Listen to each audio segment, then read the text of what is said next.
toward drugs has alarmed every responsible segment of the community, for they know that there are inherent risks in the drug experience.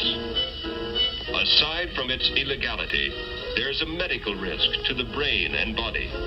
Perhaps the biggest risk is the placing of the psyche in peril.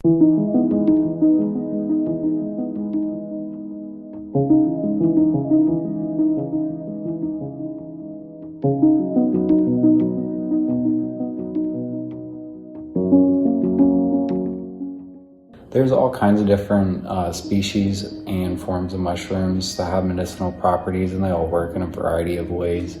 For instance, psilocybin mushrooms are psychoactive, so they work on your 5-HT2A receptors.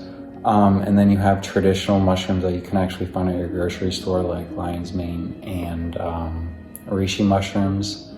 And they work in a different way. Some of them attach to your receptors, some of them have fungal bacteria that go to your gut.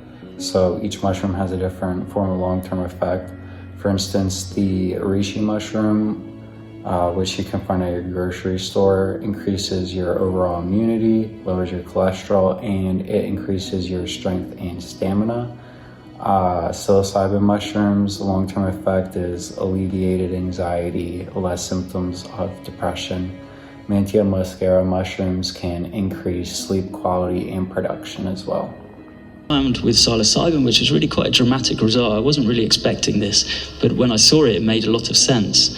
So we saw that the regions that were falling out of connectivity or falling out of sync with the hippocampus were precisely the major nodes of the default mode network, these cortical nodes of the default mode network. So when that happens, that people have sometimes some vivid autobiographical recollections. We know that the hippocampi are associated with autobiographical recollection.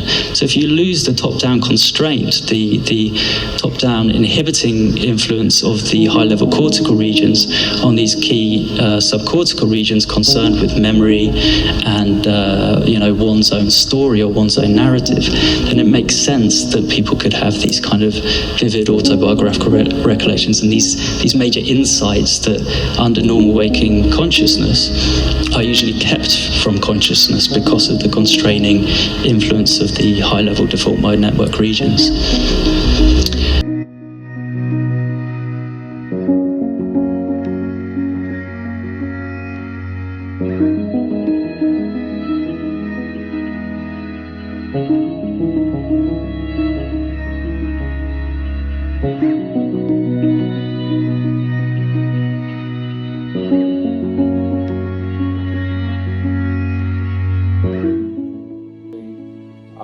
They already do affect the modern medicine industry. For example, the Amanita muscaria mushroom has a double bond somewhere in it.